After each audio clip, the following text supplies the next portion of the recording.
Longevity. And, longevity is just kind of a fancy word for how long are you expected to live. Throw some numbers at you here. According to macro trends, the average life expectancy in the U.S. now 79.05. Just a little over 79. That sounds like a pretty exact number. But, of course, a lot of things depend, a lot of factors are involved on determining where you're going to land, and much of that is, quite frankly, unpredictable. You can use your family history, your lifestyle habits to make some very well-educated guesses, but we don't know how long we're going to live. And I think that I've used this in a client meeting room, too. I talk to people about that because a lot of times people don't think they're going to live very long in retirement. I think that's probably the prevailing thought, quite frankly. There are some people who think they're going to live a longer time, and family history plays a lot in that. But I think the key here is you have to plan.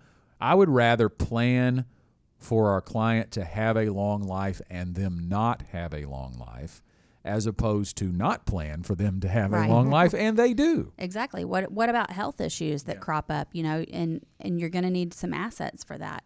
And then also, most of the time, we're planning for 2 lives and not just one. So if you have a surviving spouse, then we need to be able to, one Social Security check is probably going away. The smaller Social Security check is going away at that point, and we've still got to fill that monthly income slot, Ginger, I'm wondering, you sit with clients all day, every day.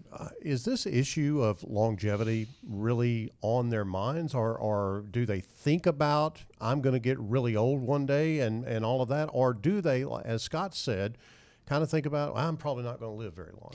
Right. Yeah. You get a mix of people, I feel like.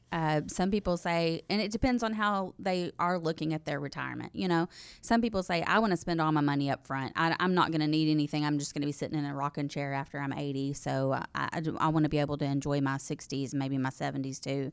And, we have to remind them that really, when you look at retirement, it's like a smile, like the mouth of a smile. I mean, your assets are like that. You're going to spend more on the front end because you're going and having fun, and then maybe in those middle years you start to slow down a little bit more, but then you're going to need to use some assets probably at the later part of your life because there may be some health challenges, some end-of-life expenses, And long-term care, big part of that as well. Statistics show that a couple who is healthy and who have made it to 65, because we just talked about life expectancy a minute ago being 79 in the United States, but that's from birth, right? So that accounts, that number is the average based on people who die prematurely, right? So if you've made it to 65, you've got a greater than 50% chance of one of the two in the married couple living to age 90 or beyond. Yeah, let me point out to those of us who are of my generation, and will recognize who this is. Ginger wasn't real sure who this was, but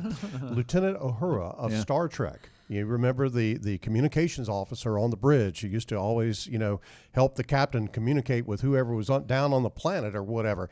She passed away just recently at 89 years old. Wow. She was all into the live long and prosper thing, and probably did both of those. Yeah. But I think that a lot of people think that's not going to happen to me. They think about, I'm not going to go to a nursing home. They think about, I'm not going to get old. I'm going to die, at 75 or whatever the case may be. That's just how they envision it. Your reality could be drastically different, and the whole idea is for you to plan and be prepared for whatever life might deal you.